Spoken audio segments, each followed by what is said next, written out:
Daktari Samia Suluhu Hassan ni mama mwenye upendo, mwenye huruma, anayependa watu wake wote kwenye hii Tanzania. Abagui mtu yeyote. Daktari Samia Suluhu Hassan anatufanyia maendeleo kwenye maeneo yetu yote katika taifa hili.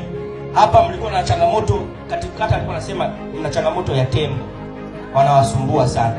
Hapa nilikuwa nafanya mawasiliano na incharge wa TAWA kwa sababu mimi ni balozi wa utalii, nilishawahi kufika Ruikika Lumuzule, nilishawahi kufika mimi. Nilikuwa nampigia hapa, sio huyu ananipigia. Nimepokea kio changamoto, ninaelewa maeneo hayo ni maeneo ambayo yako karibu sana na hifadhi. Kwa hiyo ni changamoto kubwa inayokumba watu hao, na kwa sababu ya namna ambavyo tumejipanga, kikosi kinakuja kwa ajili ya kuhakikisha kwamba ukanda huo Wasifuni pamoja na Ruikika wanahudhuriwa kuhakikisha kwamba hao wote wanakuwa na kujengea mashamba wanamilikiwa kwa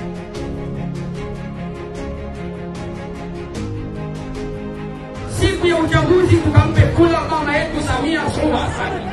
Mama ana heshima zake, amemwaga miradi za maji. Ndugu zangu,